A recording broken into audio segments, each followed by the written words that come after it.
Assalamualaikum warahmatullahi wabarakatuh. Selamat malam.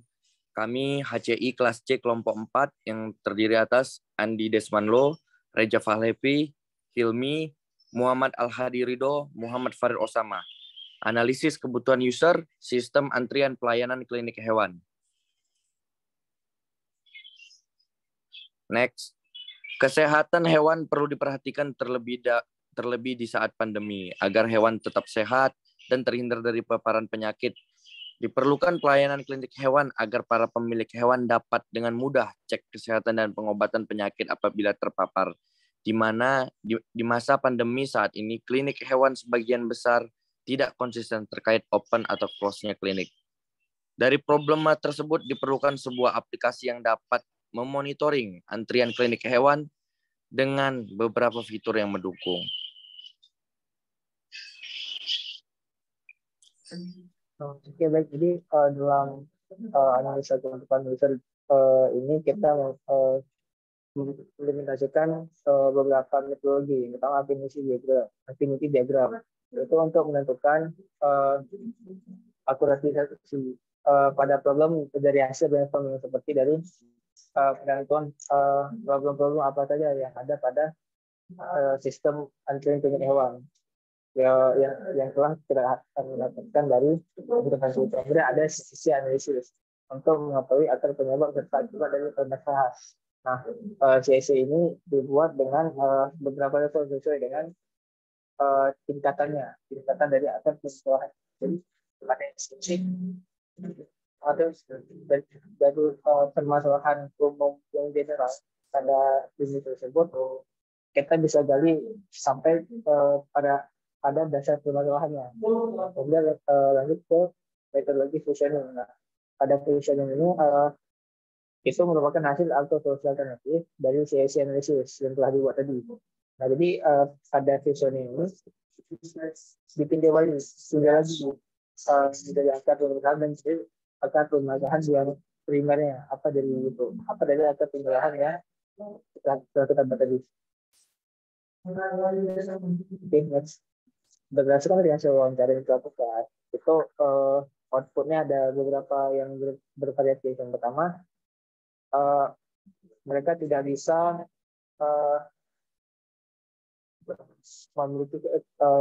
memiliki perusahaan terhadap sistem antrian. Jadi di situ problemnya, terkadang dia harus menunggu lama tanpa tahu berapa jumlah antriannya. Ada unsur yang kedua, dia bisa juga karena antriannya terlalu lama, jadi tidak tahu kapan antriannya dibangun. Kemudian untuk user yang ketiga, dia juga tidak tahu estimasi jumlah waktu antrian, kemudian kurang transparansinya metode pembayaran.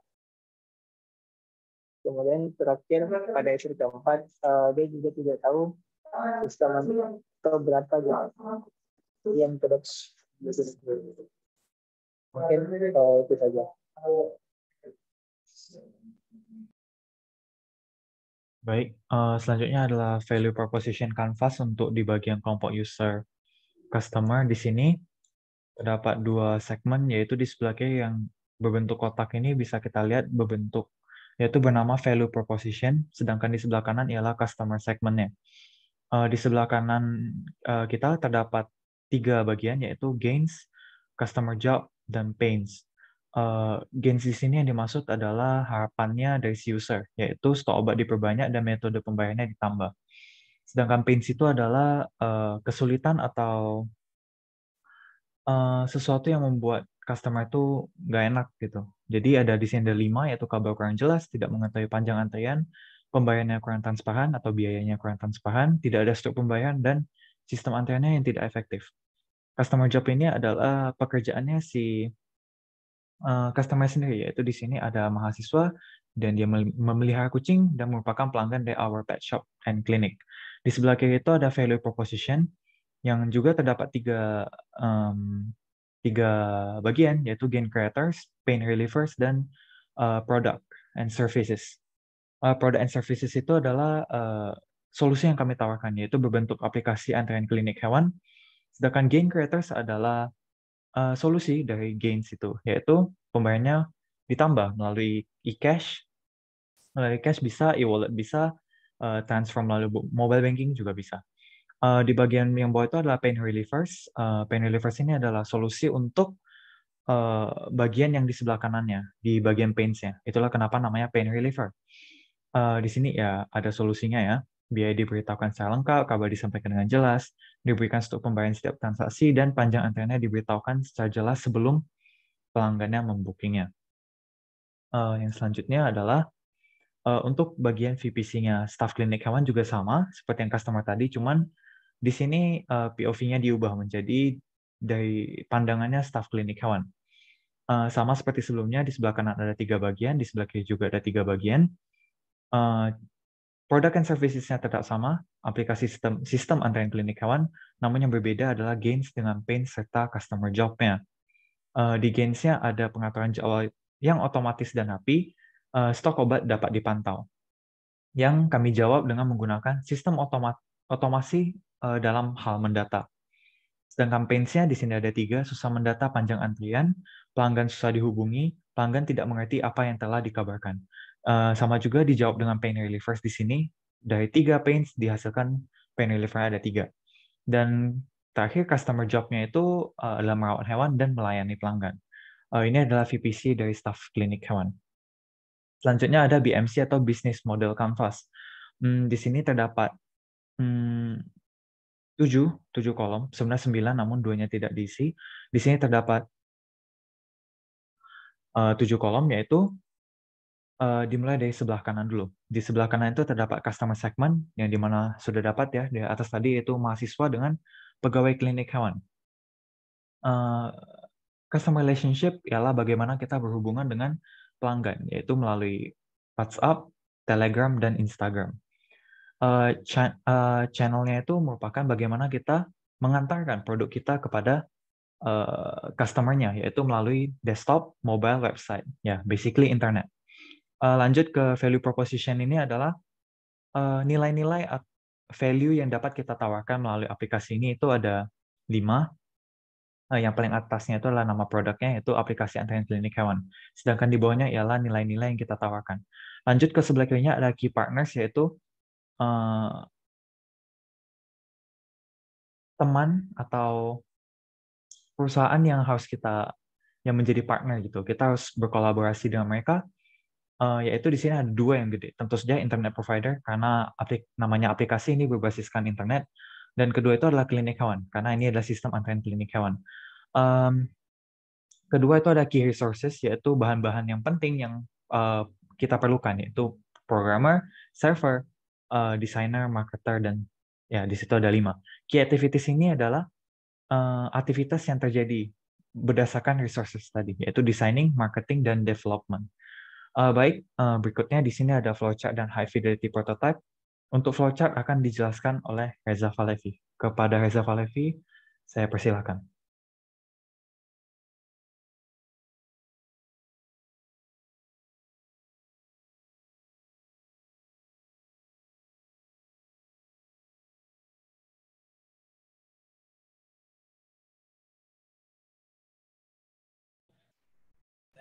Apakah di halaman saya sudah terlihat? Sudah ya? Sudah, Reza? Oke, terima kasih Andi. Nah, untuk WhatsApp bakal saya lanjutkan saja. Yang pertama kita di sini ada 4 flow ya, WhatsApp. Nah, yang pertama ini user untuk user booking antrian di aplikasi kita ini ya. Yang pertama mulai dari sini ya. User membuka aplikasinya, kemudian user langsung diarahkan ke halaman login ya, untuk pertama. Nah, apabila user belum mempunyai akun, maka dia akan membuat akun di halaman registrasi ya, atau daftar akun. Kemudian dia melakukan sign up. Seterusnya dia bakal melakukan login kembali. Setelah login, dia bakal diarahkan ke halaman pertama. Nah, dari halaman utama ini ada fitur untuk mencari klinik yang ingin dituju. Nah, setelah si user sudah mendapatkan klinik yang ingin dia tuju, maka dia di situ bisa menekan tombol booking ya. Nah, dia bakal diarahkan ke halaman booking. Nah, dari situ user bisa melakukan proses pembayarannya. Nah, apabila seandainya dia tidak ingin melanjutkan booking, maka dia akan kembali diarahkan ke halaman utama. Nah, terakhir, apabila semuanya sudah selesai di sistem antrian ini, user bisa melakukan keluar ya dengan logout. Apabila dia menekan booking, maka aplikasi berhenti. Nah, untuk flow yang kedua,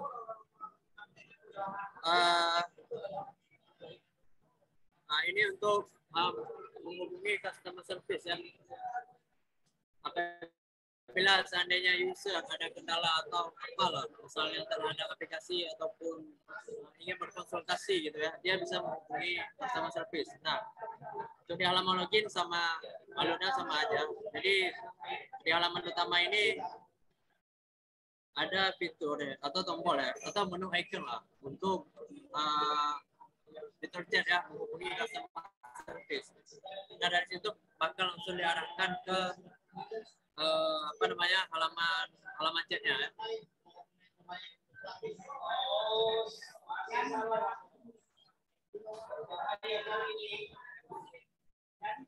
Maaf, ini poin yang kedua ini untuk memantau pembayaran.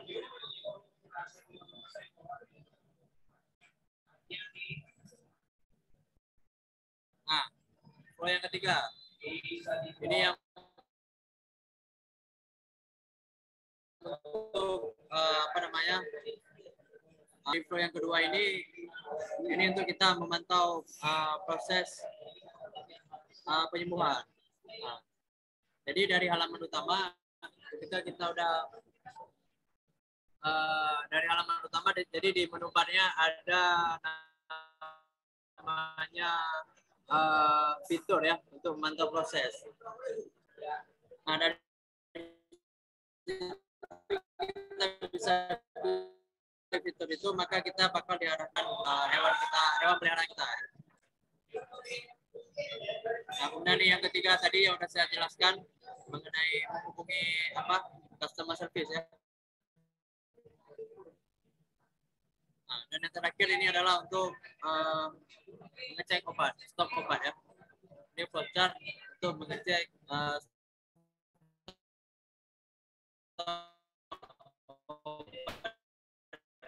tersedia di suatu klinik. Ketika kita udah memilih kan klinik yang ingin kita booking ya kan, atau ingin kita tuju, kita di situ bisa melihat stok obat apa saja sih yang masih tersedia ya. Dengan mengklik tombol detail, kemudian kita bisa mengklik link ya untuk ngecek stok obat. Kemudian kita bakal diarahkan ke halaman obatnya. Setelah semua itu selesai, user bisa keluar dengan melakukan logout yang seperti biasa. Nah, mungkin itu saja ya, sedikit mengenai penjelasan mengenai flowchart. Mungkin saya rangkum sekali lagi bahwa di sini kita ada 4 flowchart ya. Yang pertama di sini untuk melakukan pembookingan.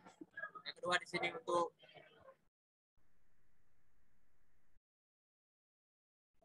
yang kedua ini untuk memantau proses penyembuhan dari hewan kita.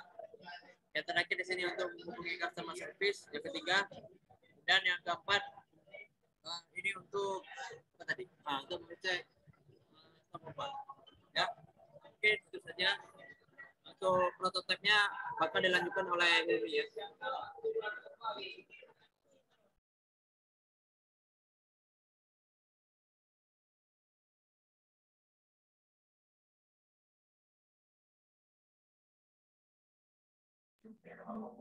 Oke, jadi di sini ada untuk prototipnya dari aplikasi tiket.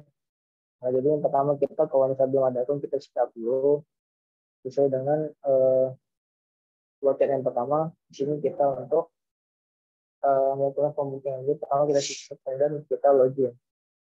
Nah, setelah itu kita diarahkan ke dashboard hal yang pertama. Nah, kemudian kita cari untuk bagian outlet mana yang untuk kita butuh.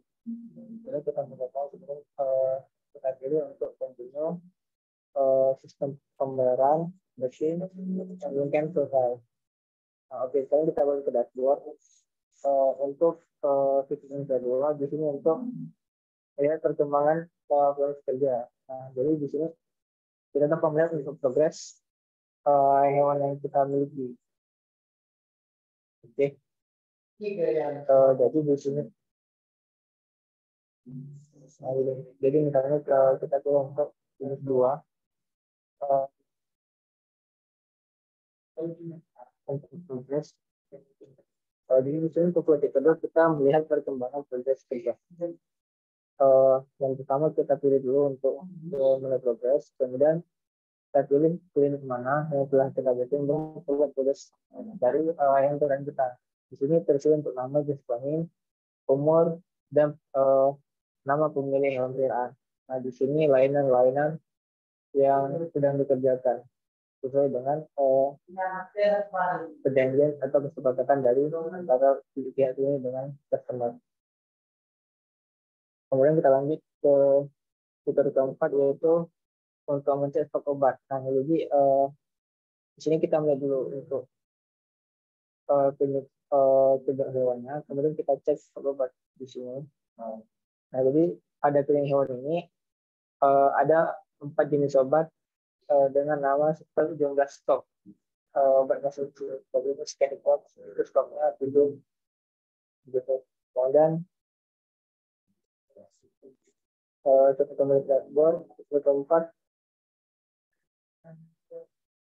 Oke, itu aja. Berarti untuk semuanya yang pertama yaitu untuk info form box-nya. Yang kedua kita bisa melihat untuk jumlah klinik serta untuk customer service di sini. Nah, itu bisa untuk chat dari bagian staff itu saja. Mungkin itu saja saya kembalikan.